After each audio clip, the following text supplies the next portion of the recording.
الحمد لله نحمده ونستعينه ونستغفره ونؤمن به ونتوكل عليه ونعوذ بالله من شرور أنفسنا ومن سيئات أعمالنا من يهده الله فلا مضل له ومن يضلل فلا هادي له ونشهد أن لا إله إلا الله وحده لا شريك له ونشهد أن سيدنا ومولانا محمدا عبده ورسوله أما بعد فأعوذ بالله من الشيطان الرجيم بسم الله الرحمن الرحيم إن كيد الشيطان كان ضعيفا صدق الله العظيم শ্রদ্ধেয় এবং সম্মানিত মুসল্লিগণ, আল্লাহ রাব্বুল ইজ্জতের সিজদায়ে রহমত আল্লাহ তাআলা আপনাকে আমাকে সকলকে বড় ভালোবেসে তিনার এই পবিত্র ঘরে আসার তৌফিক দিয়েছেন, তার জন্য একবার শুকরিয়া আদায় করে বলি আলহামদুলিল্লাহ।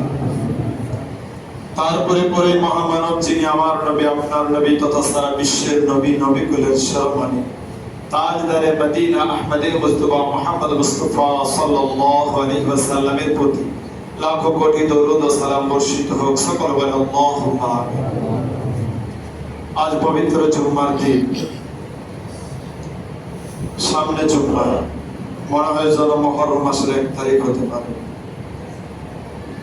এই মুহররম মাসটা আরবি ক্যালেন্ডার হিসেবে প্রথম দিন বা প্রথম মাস। নতুন বছর শুরু হবে আপনার আমার জীবনে। আর কয়েকদিন রয়েছে আরবি মাস হিসেবে আপনার আমার জিন্দেগি হিসেবে একটা বছর শেষ হবে আর একটা বছর রানিং হবে। এই বছরের মধ্যে আমরা অনেক কিছুই দেখলাম, দেশ থেকে বলুন, মানুষ থেকে বলুন, বিজনেস থেকে বলুন, অনেক কিছুই দেখলাম যেগুলো জিন্দেগিতে ঘটে। ভাই, 1 বছরের মধ্যে আমরা কতগুলো গুনাহ করেছি সেগুলো জমা হলো, কতগুলো নেকি করেছি সেগুলো জমা হলো। আবার একটা নতুন বছর শুরু হবে। এগুলো আমাদের জিন্দেগির বছর, একটা করে কিছু সময় যাচ্ছে, মানে আপনি আমি দুনিয়া ছাড়বো, মরে যাব, দুনিয়া থেকে যেতে হবে, সেটার একটা বছর পেরিয়ে যাচ্ছে। কিন্তু আমরা কি করছি সেগুলো সব লোড হয়ে যাচ্ছে, জমা হয়ে যাচ্ছে। তো সামনে 27 তারিখ থেকে আপনার আমার জিন্দেগির আবার বছর শুরু হবে, মুহররম মাস। আমরা অনেকে সেই নিয়ে একটা অপর আলোচনা মিটিং বসে সব রকম হচ্ছে, সেখানে মতভেদ দেওয়া হচ্ছে, হওয়া যাক কি যাবে না, কোনটা ভালো কোনটা খারাপ সবকিছু। বর্তমানে এখন মুহররম করবেন কি করবেন না সে নিয়ে আলোচনা করব না, যে আপনি করবেন কি করবেন না সেটা আপনার ব্যক্তিগত ব্যাপার। কেন স্বয়ং আল্লাহ পাক কোরআনে বলেছেন, কেন কাউকে বন্ধ করা বলার মতো ক্ষমতা কারই নেই। কেন স্বয়ং আল্লাহ বলেছেন লা ইকরাহা ফিদ্দীন, দ্বীনের প্রতি কাউকে জোর করো না। হ্যাঁ, তুমি শুনিয়ে দাও কোনটা খারাপ আর কোনটা ভালো, তাকে বুঝিয়ে দাও। আল্লাহ স্বয়ং বলেছে ইন্না হাদাইনাহু সাবিলা ইম্মা শাকিরা ওয়া ইম্মা কাফুর, তোমার কাছে আমি দুটো রাস্তা রেখেছি, নিশ্চয় একটা ভালো একটা খারাপ। সেটা তুমি ব্যক্তিগত হিসাবে, তোমার বুদ্ধি হিসাবে, তোমার জ্ঞান হিসাবে, তুমি যে মানুষ, তুমি নিশ্চয়ই বোঝো কোনটা খারাপ আর কোনটা ভালো। তুমি নিজে বেছে নাও তুমি কোনটা বাঁচতে চাও। আমি আল্লাহ স্বয়ং বলছেন, স্বয়ং আল্লাহ পাক বলছেন যে আমি দুটো রাস্তা রেখে দিয়েছি, তুমি বেছে নাও তুমি কোনটা নিতে চাও। তুমি যদি বলো আমি ভালোটা নেবো, নিশ্চয়ই তুমি ভালো ফল পাবে আমার কাছে। তুমি যদি বলো আমি খারাপটা দেবো, নিশ্চয়ই তুমি খারাপেরও ফল পাবে আমার কাছে। স্বয়ং আল্লাহ জোর করে নিল, তিনি খোলামেলা কোরআন হাদিস দিয়ে মানুষকে বুঝিয়ে দিয়েছে, জানিয়ে দিয়েছে মানুষ তুমি জেনে নাও, জানার পর তুমি পথ বাছো, তুমি কোন পথে চলতে চাও। তুমি যে পথে চলবে সেই পথে আমার সাহায্য পাবে, কিন্তু দুটি পথেই আমার কাছে তোমার জন্য পুরস্কার আছে। তুমি যদি ভালো পথে চলো, নিশ্চয়ই ভালো পুরস্কার আমি তোমার জন্য জমিয়ে রেখেছি। তুমি যদি খারাপ পথে চলো, তাহলে সেটাও আমি ফল তোমার জন্য জমিয়ে রেখেছি। তাই কোরআন হাদিস যেটা আপনার আমার সম্মুখে তোলা রয়েছে, সে কোরআন হাদিসকে নিয়ে আমি আপনি চলতে পারবো। কেন আপনাকে আমাকে আল্লাহ জ্ঞান দিয়েছে, নিশ্চয়ই জ্ঞান দিয়েছে। কতটা জ্ঞান দিয়েছে? 1 থালা বিরিয়ানি আর 1 থালা যদি কোনো পচা ফল বা পচা খাবার রাখা হয়, তো নিশ্চয়ই দুটোকে এক জায়গায় দিলে আপনাকে আমাকে যাকেই বলবে যে দুটোর মধ্যে আপনি একটা বেছে খান, কোনটা খাবেন? নিশ্চয়ই আপনি পচা খারাপটা কেউ খাবে না। এটা গন্ধ করছে, কে বলবে গন্ধ করছে? নাক বলে দেবে যখন মুখের কাছে নিয়ে যাবে। সিস্টেমকে বানিয়েছে আল্লাহ, বানিয়ে দিয়েছে। নাক যদি না থাকতো তাহলে কারো ক্ষমতাই ছিল না বলা যে এটা কথা না ভালো। নাক বন্ধ করে বলতে পারবে না। তাহলে আপনি নেড়ে চড়ে বলতে পারবেন, আপনাকে নাক বলে দেবে যেটা গন্ধ। তাহলে খারাপ এবং ভালো, যেটা মন্দ, যেটা খারাপ, যেটা ভালো বোঝার ক্ষমতা আল্লাহ পাক দিয়েছে। তাই মুহররম মাসে আমরা অনেকগুলো জিনিস করি, যেগুলোর মধ্যে অনেকগুলো রয়েছে হাদিস ও কোরআনে জড়িত, অনেকগুলো রয়েছে হাদিস ও কোরআনের বাইরে। দুটো জিনিস আপনাদেরকে অবশ্যই আমি শোনাবো, যেটা কোরআন হাদিস আছে সেটাও বলবো, যেটা কোরআন হাদিসে নাই সেটাও বলবো।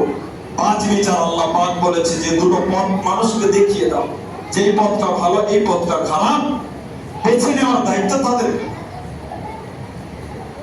বেছে নেওয়ার দায়িত্ব মানুষকে নিজেকে দাও, যে তুমি মানুষ বেছে নাও কোনটা তুমি বাঁচতে চাও, তুমি কোনটাতে চলতে চাও, তুমি নিজে বেছে নাও। এখানে জোর জবরদস্তি চিল্লিয়ে চলিয়ে কোনো কাজ নাই। তুমি নিজেই বুঝতে পারবে, নিজেকে আল্লাহ পাক বুদ্ধি দিয়েছেন যে তাকে শুনিয়ে দাও, সে বেছে নেবে কোনটাতে যেতে চায়। কারণ আল্লাহ রাসূল সাল্লাল্লাহু আলাইহি সাল্লাম বলেছেন, কুল্লু বিদআতিন যালালা ওয়া কুল্লু যালালাতিন ফিন-নার।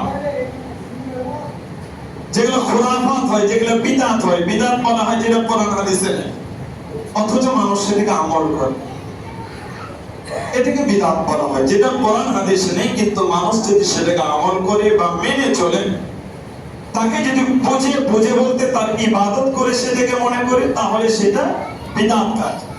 আর আল্লাহর নবী বলছেন যেটা আমার হাদিসে নেই, যেটা আল্লাহর কোরআনে নেই, সেটাকে যদি মানুষ ইবাদত মনে করে চলে বা মেনে চলে, তাহলে তাদেরকে রাসূল বলে দাও যে কুল্লু বিদআতিন যালালা, প্রত্যেকটা নতুন বিদআত কাজ যেটা কোরআন হাদিসে নাই সেটা হচ্ছে গুমরাহ।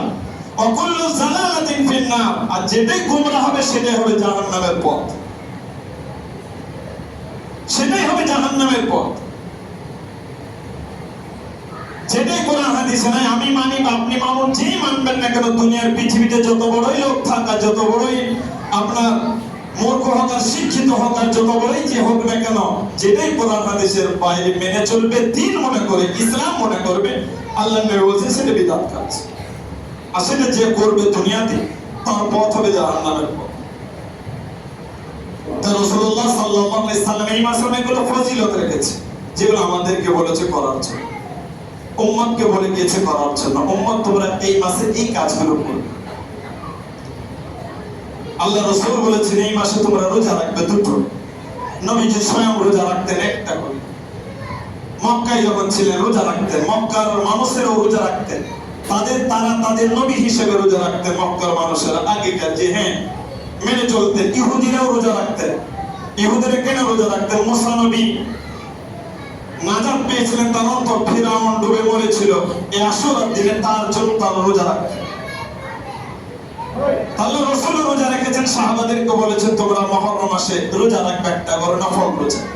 আল্লাহ রাসূল যখন মদিনায় গেলেন হিজরত করে, মদিনাতে গিয়ে দেখলেন যে মদিনার মানুষ এই মুহররম আশুরার দিনে রোজা রাখছে। আল্লাহ রাসূল জিজ্ঞেস করলেন তোমরা কিসের রোজা রাখছো? তো ইহুদি লোকরা মদিনায় বলল যে আমরা এই জন্য রোজা রাখছি যে ফিরআউন তার সৈন্য সমেত নীল দরিয়ায় ডুবে মরেছিল বলে আমরা শুকরিয়া না রোজা রাখি একটা করে আসলে। আল্লাহ রাসূল বলেন তোমাদের থেকে আমাদের সম্পর্ক বেশি মনে হচ্ছে আমাদের মুসার সাথে, কেন সে একজন নবী, আমি একজন নবী, তো তোমাদের থেকে আমার আরো ভালোবাসি। তো তোমরা একটা রাখছো, ঠিক আছে। আল্লাহ রাসূল সাহাবাদেরকে বলেন আগে থেকে তোমরা এইবার থেকে দুটো করে রাখবে রোজা, কেন না তাদের সঙ্গে যেন জড়িত না হয়। কেন আল্লাহ রাসূল একটা হাদিস বলেছেন যে মান তাসাব্বাহা বিকওমিন ফাহুয়া মিনহুম, যে কারো ইত্তিবার সঙ্গে কারো ইত্তিবার যেন না জড়িত হয়। তো ইহুদিরা একটা রাখছে, আমরা আগাবার থেকে দুটো করে রোজা রাখবো, একটা 9 তারিখ 10 তারিখ কিংবা 10 তারিখ 11 তারিখ নফল রোজা।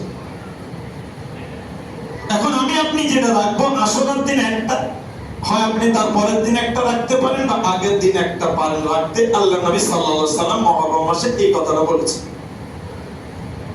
এবং তুমি রাসূলের উম্মত, তোমার জন্য নফল রোজা রাখাটা জরুরি নয় যে তোমাকে রাখতে হবে, আলাদা বিষয়। রাখলে কি পাবেন আপনি? আমি আপনি যদি রোজাটা রাখি কি পাবো? সওয়াব কি আছে?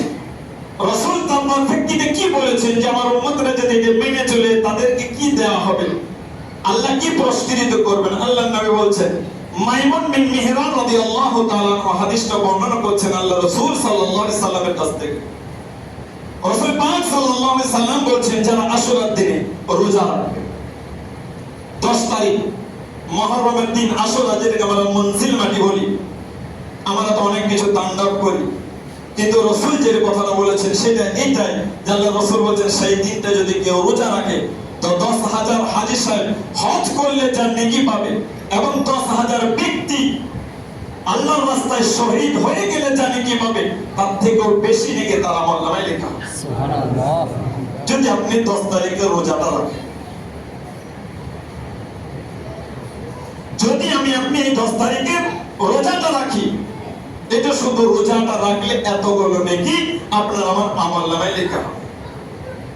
দ্বিতীয় আল্লাহর নবী সাল্লাল্লাহু আলাইহি সাল্লাম ওই হাদিসের আগের ব্যাখ্যায় বলছেন যে আশুরার দিনটা এমন একটা দিন, এই দিনে যদি তুমি ভালোবাসা নিয়ে অন্তর নিয়ে কোন এতিমের মাথায়, কোন এতিম ছেলে, মা নেই বাবা নেই, মহল্লায় থাকে, পাশে বাড়িতে থাকে, আশেপাশে থাকে, আল্লাহ রাসূল বলছেন এই 10 তারিখে যদি ভালোবেসে ওই বাচ্চাটার মাথায় তুমি আদর করে একটু হাত বুলিয়ে দাও, আল্লাহর নবী বলছেন ওর মাথায় যত চুল আছে এতগুলো নেকি তোমার আমলনামায় লেখা হবে। সুবহানাল্লাহ।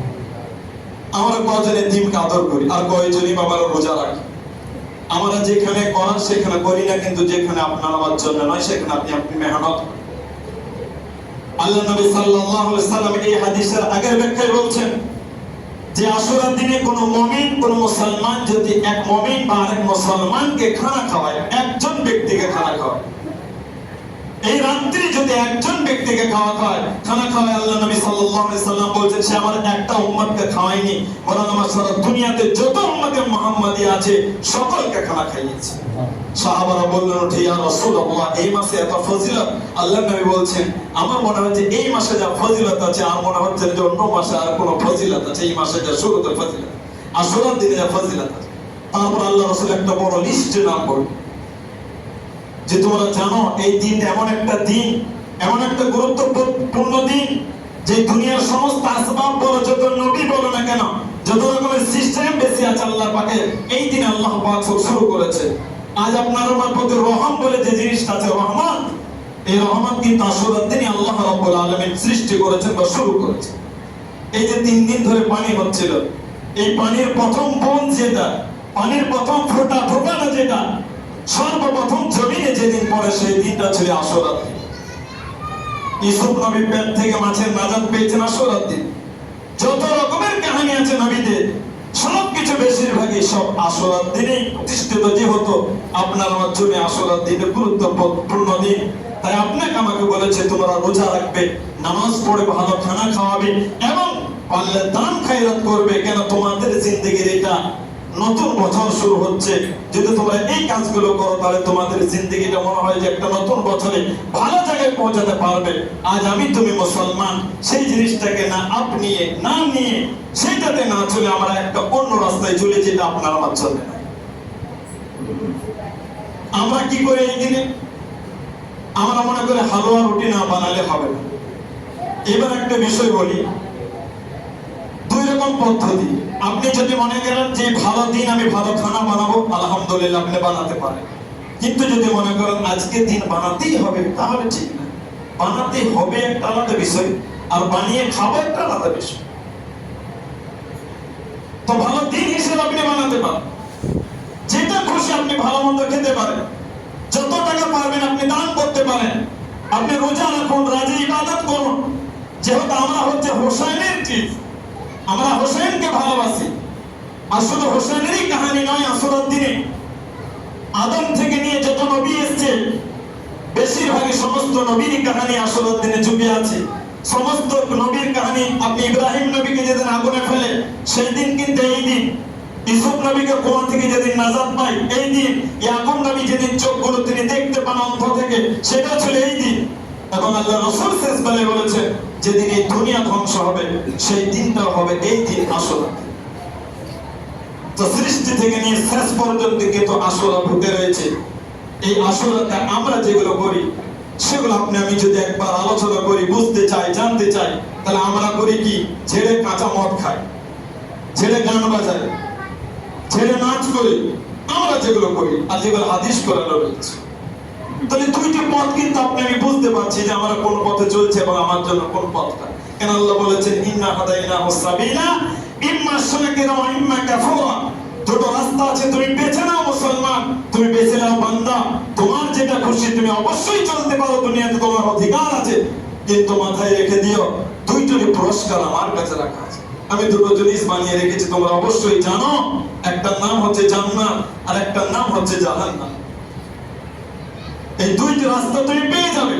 আমার কাছে যখন আসবে তখন আমি তোমাকে নিশ্চয়ই বুঝিয়ে দেবো, কেন আমি দুইজন দারোয়ান তোমার সঙ্গে রেখেছি, কিরামান আর কাতিবিন। তার প্রত্যেক দিনের কাহিনী, প্রত্যেক দিনের গল্প তোমাদের শুধু অপরের জবানের ভাষা নয়। আল্লাহ রাব্বুল আলামিন বলেছেন, আমি আলিমুম বিযাতিস সুদূর। তুমি অন্তরে যেটা ভাবছো, বসে বসে মসজিদে বলো, বাইরে বলো, মহল্লায় বলো, পাড়াতে বলো, যেখানেই তুমি যেটা ভাবছো সেটাও কিন্তু আমার কাছে রেকর্ড হচ্ছে। আমি দিনের কথাগুলো বুঝতে পারি। কে বলছেন? আল্লাহ পাক। আলিমুল গায়ব, আমি গায়বের গুলো বুঝতে পারি, আমি সব বুঝতে পারি, আমার কাছে সব আছে, যে তুমি কোনটাতে চলতে চাইছো, তোমার বাদ বিচার কোনটা।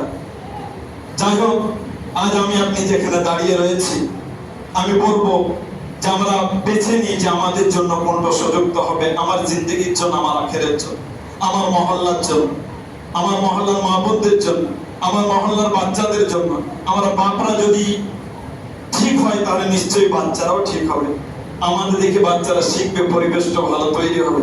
আমরা যদি খারাপ করে যাই তাহলে আমাদের সন্তানগুলো সেইগুলো লিঙ্কগুলো ধরে আজ খারাপ করবে। আমরা অনেক দিন থেকে একটা জিনিস চলে আসছি, যেগুলো আমাদের মহল্লাতে, আমাদের এলাকাতে হয়ে থাকে, সেই জিনিসগুলো নিয়ে আমরা চলি, যেগুলো আমাদের জন্য, আমাদের জিন্দগির জন্য, আমাদের ইসলামের জন্য, আমাদের মুসলমানের জন্য ক্ষতিকর। হযরত হোসেন ইসলামকে বাঁচানোর জন্য, চিন্তা করার জন্য লড়াই করেছেন। আল্লাহ রাসূলের কবরে হযরত হোসেন বসে বসে বললেন, ইয়া রাসূলুল্লাহ, আমি যাচ্ছি কুফার দিকে। কুফা নগরে যেসব যারা আজ দিনকে নিয়ে অত্যাচার, যারা ইসলামকে নষ্ট করতে চায়, তাদের জন্য আমি লড়াই করতে যাচ্ছি। না না, তুমি তাই শুয়ে আছো, আমার পাশে নেই, মাও নেই, বাবাও নেই। আজ আমি কয়েক কোটি মানুষকে নিয়ে যাচ্ছি। ওই দিন, যে দিনের জন্য তোমার দাঁত ভেঙে গিয়েছে, ওই দিন যে দিনের জন্য তোমার রক্তপাত হয়েছে তাইফের ময়দানে, ওই দিন যে দিনের জন্য তোমার ঘুম হারাম হয়ে গিয়েছে, ওই দিন যে দিনের জন্য তোমাকে মক্কা নগর ছাড়তে হয়েছে, সেই দিনকে আমি প্রতিষ্ঠিত করতে যাচ্ছি। এ মুসলমান, তুমি বলো, আজ এই মহরমে তুমি কোন দিন প্রতিষ্ঠিত করছো? তুমি কোন ইসলাম প্রতিষ্ঠিত করছো? তুমি কোন কোরআনকে আলোচনা প্রতিষ্ঠিত করছো? তুমি কোন হাদিসকে প্রতিষ্ঠিত করছো? আজ হোসেনকে আমরা এমনি ভালোবাসি, আজ হোসেনকে আমরা এমনি চলি, কিন্তু আমাদের কি প্রতিষ্ঠাতা আছে বলুন? আমরা কজনকে বলি যে আজ মসজিদে চলো, কজনকে বলি পাড়ার যে ভাই কোরআন পড়তে হবে, এটা হোসেনের কোরআন, যে কোরআন হোসেন বুকে রেখেছিল। আমরা কজনকে বলি যে সুন্নতি লিবাস পড়তে হবে, ভাই এটা হোসেনের লিবাস, পাঞ্জাবি পাঞ্জামা ছিল। আমরা তো মানুষকে ওই দিকেই ডাকি যেদিকে হোসেন যায়নি, আমরা তো মানুষকে ওই দিকেই ডাকি যেদিকে রাসূল মানা করেছে, আমরা তো মানুষকে ওই দিকেই ডাকি যেদিকে কোরআন মানা করেছে, আমরা তো মানুষকে নিয়ে ওই দিকেই চলছি যেদিকে হাদিস মানা করেছে। তাই মুসলমান, তুমি বোঝো যে তুমি কোনটাই চলবে।